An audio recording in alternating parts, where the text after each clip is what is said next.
quelle contribution. Alors donc là, les gens doivent être remerciés et nous de notre côté, nous devons éviter l'incapacité. Deux, dans ça, nous devons remercier particulièrement et continuellement. Donc, nous ne devons pas arrêter de dire merci, même aux gens qui ne donnent plus. Quelqu'un a donné une seule fois, continue à les remercier. Ah, merci vraiment, parce que la contribution que tu avais donnée là nous avait aidés. Alors, remercier a beaucoup d'avantages. Le remerciement fait la promotion de l'acte de donner. Quand la personne trouve que vous l'appréciez, vous la motivez davantage à donner. Aussi, remercier reflète une attitude que Dieu peut encore bénir. C'est en même temps une attitude de reconnaissance pour le soutien, pour la contribution. Vous vous rappelez de l'histoire de 10 lépreux dans Luc chapitre 17. Jésus a guéri les 10 lépreux. Mais combien sont revenus dire merci? Un seul. Et Jésus a posé la question. Pourquoi dit si quoi? Où sont partis les autres? Et donc, même Jésus veut que nous soyons reconnaissants de ses bienfaits dans nos vies. À plus forte raison les partenaires. Alors si nous voulons les garder, nous voulons les encourager, les motiver à continuer à soutenir, nous devons leur dire merci. Sans regarder au montant. Voilà la troisième clé. Les gens ont besoin d'être appréciés. Quatrième clé, il faut se fixer des objectifs. Se fixer des objectifs. Ça, c'est la quatrième clé de réussite dans le développement des partenaires. Je cherche combien? Pourquoi? Parce que nous avons dit au début là-bas que les gens soutiennent, les gens veulent être impliqués dans quelque chose de plus grand que eux. Quelque chose de valeureux, quelque chose d'important.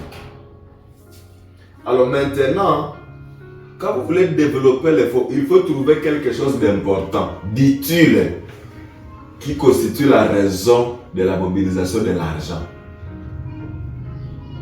Si la raison de la mobilisation de l'argent, elle n'est pas vraiment de vous, même les gens ne vont pas donner. Mais quand les gens s'identifient à la raison pour laquelle vous voulez mobiliser l'argent, ils se donnent. C'est pourquoi vous devez non seulement déterminer l'objectif, mais aussi fixer les besoins financiers. Pour ça, nous avons besoin de combien? Donc ça signifie que ça ne doit pas être un chiffre que vous communiquez au hasard. Bon, moi j'ai besoin, mon tout peut tout 10 000. Si nous trouvons 10 000, 10 000 va faire quoi? Il faut être à la mesure de dire, nous avons besoin de 10 000 $. Parce que dans les 10 000, nous allons faire 1, 2, 3, 4. De sorte que lorsque les partenaires te donnent les 10 000, à contrepartie, ils veulent voir quoi? La réalisation des choses que toi tu as dit que tu vas faire avec cet argent.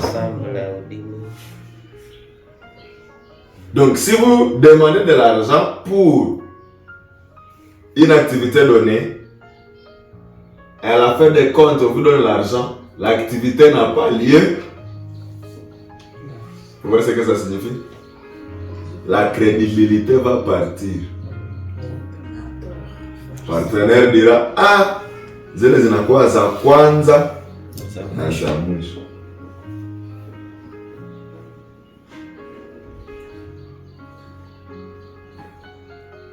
Vous aurez besoin de savoir ce dont vous avez besoin.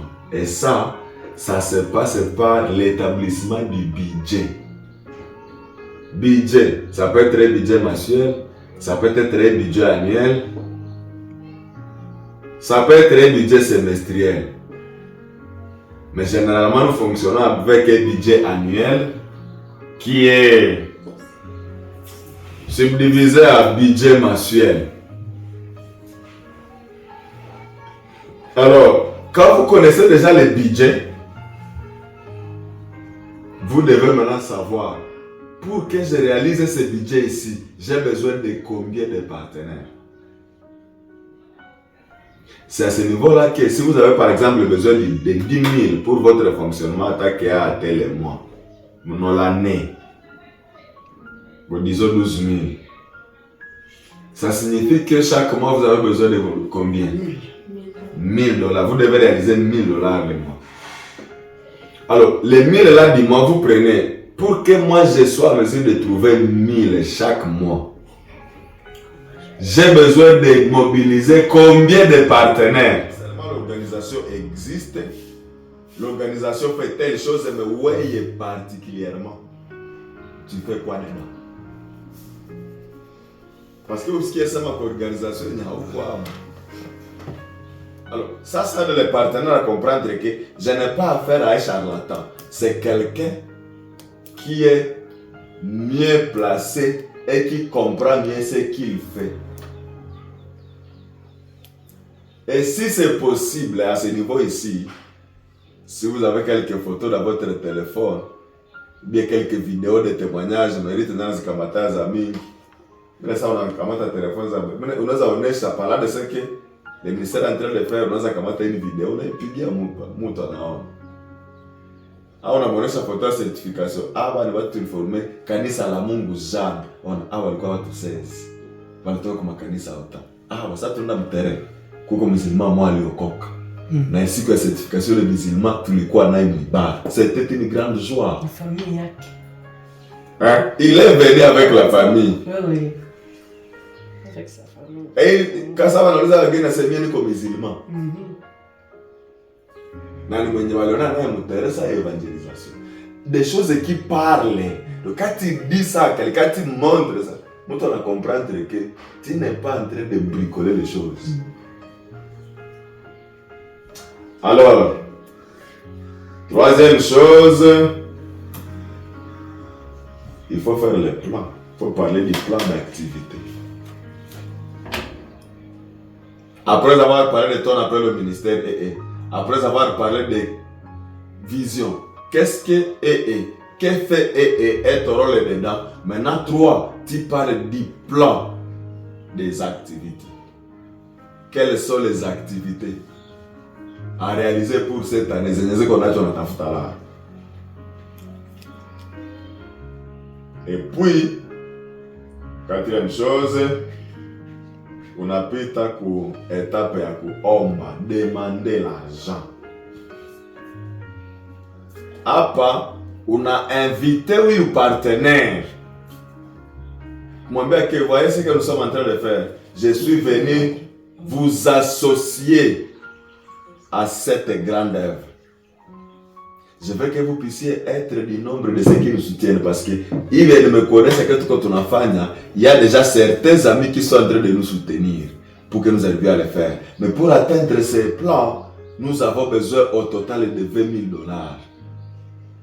Alors, je suis venu parler avec vous pour que aussi vous soyez du nombre de ceux qui nous soutiennent financièrement. Donc là, on a fait un niveau à vous demander. Oui. J'ai une question. Parce que